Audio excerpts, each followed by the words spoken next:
श्रीमद् भागवत महापुराण प्रथम स्कंद अध्याय 13। श्रीमद् भागवत महापुराण प्रथम स्कंधा त्रयोदश अध्याय। विदुर जी के उपदेश से धृतराष्ट्र और गांधारी का वन में जाना। सूत जी कहते हैं, विदुर जी तीर्थ यात्रा में महर्षि मैत्रेय से आत्मा का ज्ञान प्राप्त करके हस्तिनापुर लौट आए। उन्हें जो कुछ जानने की इच्छा थी वह पूर्ण हो गई थी। विदुर जी ने मैत्रेय ऋषि से जितने प्रश्न किए थे उनका उत्तर सुनने के पहले ही श्री कृष्ण में अनन्य भक्ति हो जाने के कारण वे उत्तर सुनने से उपराम हो गए। शौनक जी अपने चाचा विदुर जी को आया देख धर्मराज युधिष्ठिर, उनके चारों भाई धृतराष्ट्र, युयुत्सु, संजय, कृपाचार्य, कुंती, गांधारी, द्रौपदी, सुभद्रा, उत्तरा, कृपि तथा पांडव परिवार के अन्य सभी नर नारी और अपने पुत्रों सहित दूसरी स्त्रियां सबके सब बड़ी प्रसन्नता से मानो मृत शरीर में प्राण आ गया हो ऐसा अनुभव करते हुए उनकी अगवानी के लिए सामने गए। यथा योग्य आलिंगन और प्रणाम आदि के द्वारा सब उनसे मिले और विरहजनित उत्कंठा से कातर होकर सबने प्रेम के आंसू बहाए। युधिष्ठिर ने आसन पर बैठाकर उनका यथोचित सत्कार किया। जब वे भोजन एवं विश्राम करके सुखपूर्वक आसन पर बैठे थे तब युधिष्ठिर ने विनय से झुककर सबके सामने ही उनसे कहा।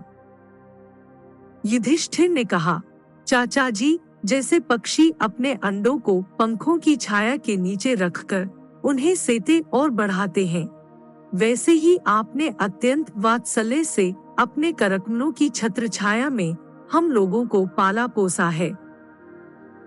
बार बार आपने हमें और हमारी माता को विषदान और लाक्षागृह के दाह आदि विपत्तियों से बचाया है। क्या आप कभी हम लोगों की भी याद करते रहे हैं? आपने पृथ्वी पर विचरण करते समय किस वृत्ति से जीवन निर्वाह किया?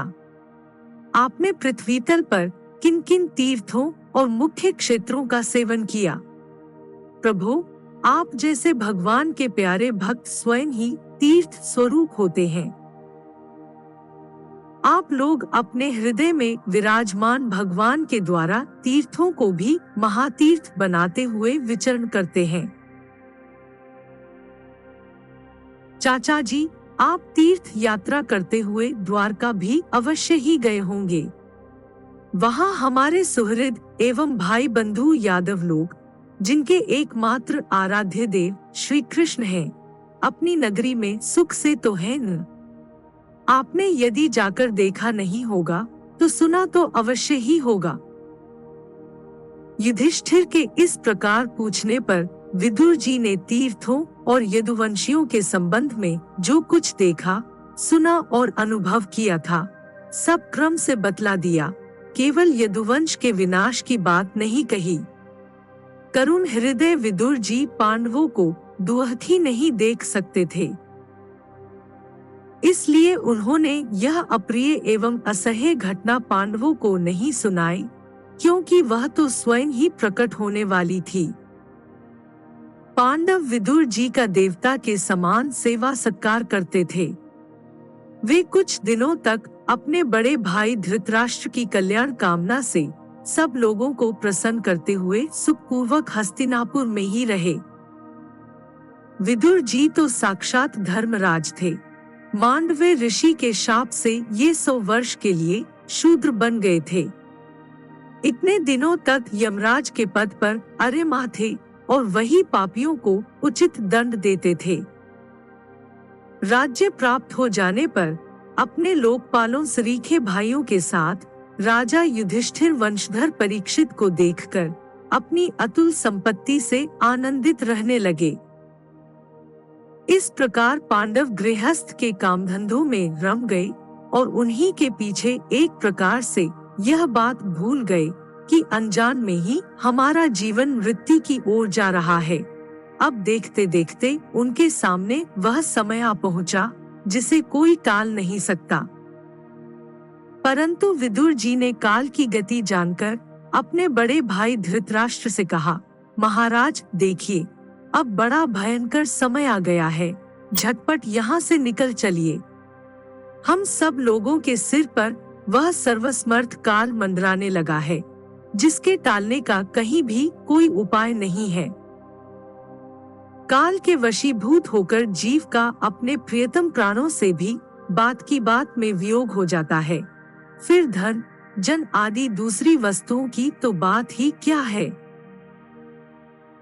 आपके चाचा, ताऊ, भाई, सगे संबंधी और पुत्र सभी मारे गए। आपकी उम्र भी ढल चुकी, शरीर बुढ़ापे का शिकार हो गया, आप पराए घर में पड़े हुए हैं। ओह, इस प्राणी को जीवित रहने की कितनी प्रबल इच्छा होती है। इसी के कारण आप भीम का दिया हुआ टुकड़ा खाकर कुत्ते का सा जीवन बिता रहे हैं। जिनको आपने आग में जलाने की चेष्टा की, विष देकर मार डालना चाहा, भरी सभा में जिनकी विवाहिता पत्नी को अपमानित किया, जिनकी भूमि और धन छीन लिए, उन्हीं के अन्न से पले हुए प्राणों को रखने में क्या गौरव है। आपके अज्ञान की हद हो गई कि अब भी जीना चाहते हैं, परंतु आपके चाहने से क्या होगा। पुराने वस्त्र की तरह बुढ़ापे से गला हुआ आपका शरीर आपके न चाहने पर भी क्षीण हुआ जा रहा है। अब इस शरीर से आपका कोई स्वार्थ सधने वाला नहीं है, इसमें फंसिए मत, इसकी ममता का बंधन काट डालिए। जो संसार के संबंधियों से अलग रहकर उनके अनजान में अपने शरीर का त्याग करता है, वही धीर कहा गया है। चाहे अपनी समझ से हो, ये दूसरे के समझाने से, जो इस संसार को दुःख रूप समझकर इससे विरक्त हो जाता है और अपने अंतःकरण को वश में करके हृदय में भगवान को धारण कर संन्यास के लिए घर से निकल पड़ता है, वही उत्तम मनुष्य है। इसके आगे जो समय आने वाला है, वह प्रायः मनुष्यों के गुणों को घटाने वाला होगा। इसलिए आप अपने कुटुंबियों से छिपकर उत्तराखंड में चले जाइए। जब छोटे भाई विदुर ने अंधे राजा धृतराष्ट्र को इस प्रकार समझाया, तब उनकी प्रज्ञा के नेत्र खुल गए। वे भाई बंधुओं के सुदृढ़ स्नेह पाशों को काटकर अपने छोटे भाई विदुर के दिखलाए हुए मार्ग से निकल पड़े। जब परम पतिव्रता सुबलनंदिनी गांधारी ने देखा कि मेरे पतिदेव तो उस हिमालय की यात्रा कर रहे हैं, जो सन्यासियों को वैसा ही सुख देता है जैसा वीर पुरुषों को लड़ाई के मैदान में अपने शत्रु के द्वारा किए हुए न्यायोचित प्रहार से होता है, तब वे भी उनके पीछे पीछे चल पड़ी। अजातशत्रु युधिष्ठिर ने प्रातःकाल संध्या वंदन तथा अग्निहोत्र करके ब्राह्मणों को नमस्कार किया और उन्हें तिल, गो, भूमि और सुवर्ण का दान दिया। इसके बाद जब वे गुरुजनों की चरण वंदना के लिए राजमहल में गए, तब उन्हें धृतराष्ट्र, विदुर तथा गांधारी के दर्शन नहीं हुए। युधिष्ठिर ने उद्विग्न चित्त होकर वहीं बैठे हुए संजय से पूछा, संजय, मेरे वे वृद्ध और नेत्रहीन पिता धृतराष्ट्र कहाँ हैं? पुत्र शोक से पीड़ित दुखिया माता गांधारी और मेरे परम हितैषी चाचा विदुर जी कहाँ चले गए? ताऊजी अपने पुत्रों और बंधु बांधवों के मारे जाने से दुखी थे। मैं मंद बुद्धि हूँ, कहीं मुझसे किसी अपराध की आशंका करके वे माता गांधारी सहित गंगाजी में तो नहीं कूद पड़े। जब हमारे पिता पांडु की मृत्यु हो गई थी और हम लोग नन्हे नन्हे बच्चे थे, तब उन्हीं दोनों चाचाओं ने बड़े बड़े दुखों से हमें बचाया था। वे हम पर बड़ा ही प्रेम रखते थे। हाय, वे यहाँ से कहाँ चले गए? सूत जी कहते हैं, संजय अपने स्वामी धृतराष्ट्र को न पाकर कृपा और स्नेह की विकलता से अत्यंत पीड़ित और विरहातुर हो रहे थे। वे युधिष्ठिर को कुछ उत्तर न दे सके। फिर धीरे धीरे बुद्धि के द्वारा उन्होंने अपने चित्त को स्थिर किया, हाथों से आंखों के आंसू पोंछे और अपने स्वामी धृतराष्ट्र के चरणों का स्मरण करते हुए युधिष्ठिर से कहा। संजय बोले, कुलनंदन, मुझे आपने दोनों चाचा और गांधारी के संकल्प का कुछ भी पता नहीं है। महाबाहु, मुझे तो उन महात्माओं ने ठग लिया। संजय इस प्रकार कह ही रहे थे कि तुम्बुरु के साथ देवर्षि नारद जी वहां आ पहुंचे। महाराज युधिष्ठिर ने भाइयों सहित उठकर उन्हें प्रणाम किया और उनका सम्मान करते हुए बोले। युधिष्ठिर ने कहा, भगवन, मुझे अपने दोनों चाचाओं का पता नहीं लग रहा है। न जाने वे दोनों और पुत्र शोक से व्याकुल तपस्विनी माता गांधारी यहाँ से कहाँ चले गए। भगवन, अपार समुद्र में कर्णधार के समान आप ही हमारे पारदर्शक हैं। तब भगवान के परम भक्त भगवन्मय देवर्षि नारद ने कहा, धर्मराज, तुम किसी के लिए शोक मत करो, क्योंकि यह सारा जगत ईश्वर के वश में है। सारे लोक और लोकपाल विवश होकर ईश्वर की ही आज्ञा का पालन कर रहे हैं। वही एक प्राणी को दूसरे से मिलाता है और वही उन्हें अलग करता है। जैसे बैल बड़ी रस्सी में बंधे और छोटी रस्सी से रथे रहकर अपने स्वामी का भार ढोते हैं, उसी प्रकार मनुष्य भी वर्णाश्रमादि अनेक प्रकार के नामों से वेदरूप रस्सी में बंधकर ईश्वर की ही आज्ञा का अनुसरण करते हैं। जैसे संसार में खिलाड़ी की इच्छा से ही खिलौनों का संयोग और वियोग होता है, वैसे ही भगवान की इच्छा से मनुष्यों का मिलना बिछुड़ना होता है।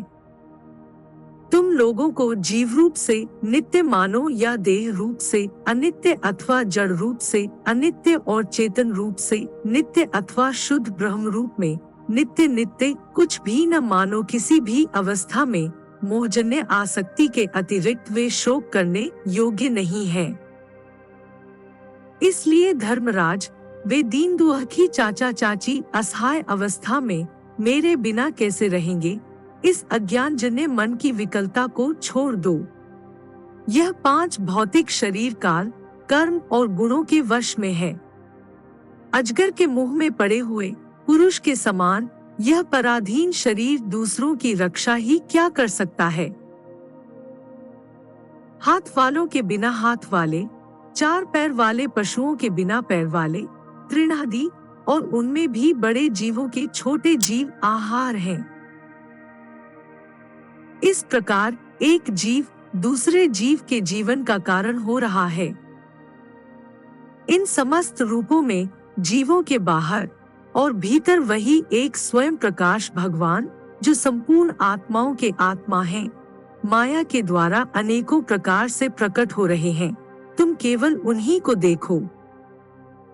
महाराज, समस्त प्राणियों को जीवन दान देने वाले वे ही भगवान इस समय इस पृथ्वी तल पर देवद्रोहियों का नाश करने के लिए काल रूप से अवतीर्ण हुए हैं। अब वे देवताओं का कार्य पूरा कर चुके हैं। थोड़ा सा काम और शेष है, उसी के लिए वे रुके हुए हैं। जब तक वे प्रभु यहाँ हैं, तब तक तुम लोग भी उनकी प्रतीक्षा करते रहो। धर्मराज, हिमालय के दक्षिण भाग में जहाँ सप्तर्षियों की प्रसन्नता के लिए गंगा जी ने अलग अलग 7 धाराओं के रूप में अपने को 7 भागों में विभक्त कर दिया है, जिसे सप्तस्रोत कहते हैं, वहीं ऋषियों के आश्रम पर धृतराष्ट्र अपनी पत्नी गांधारी और विदुर के साथ गए हैं। वहां वे त्रिकाल स्नान और विधि पूर्वक अग्निहोत्र करते हैं। अब उनके चित्त में किसी प्रकार की कामना नहीं है। वे केवल जल पीकर शांत चित्त से निवास करते हैं। आसन जीतकर प्राणों को वश में करके उन्होंने अपनी 6 इंद्रियों को विषयों से लौटा लिया है। भगवान की धारणा से उनके तमोगुण, रजोगुण और सत्वगुण के मल नष्ट हो चुके हैं। उन्होंने अहंकार को बुद्धि के साथ जोड़कर और उसे क्षेत्रज आत्मा में लीन करके उसे भी महाकाश में घटाकाश के समान सर्वाधिष्ठान ब्रह्मा में एक कर दिया है। उन्होंने अपनी समस्त इंद्रियों और मन को रोककर समस्त विषयों को बाहर से ही लौटा दिया है और माया के गुणों से होने वाले परिणामों को सर्वथा मिटा दिया है। समस्त कर्मों का संन्यास करके वे इस समय ठूंठ की तरह स्थिर होकर बैठे हुए हैं। अतः तुम उनके मार्ग में विघ्न रूप मत बनना। धर्मराज, आज से 5वें दिन वे अपने शरीर का परित्याग कर देंगी और वह जलकर भस्म हो जाएगा। गारह पत्यादि अग्नियों के द्वारा पर्णकुटी के साथ अपने पति के मृतदेह को जलते देखकर बाहर खड़ी हुई साध्वी गांधारी भी पति का अनुगमन करती हुई उसी आग में प्रवेश कर जाएंगी। धर्मराज, विदुर जी अपने भाई का आश्चर्यमय मोक्ष देखकर, हर्षित और वियोग देखकर दुखित होते हुए वहां से तीर्थ सेवन के लिए चले जाएंगे। देवर्षि नारद यूं कहकर तुम्बुरु के साथ स्वर्ग को चले गए। धर्मराज युधिष्ठिर ने उनके उपदेशों को हृदय में धारण करके शोक को त्याग दिया।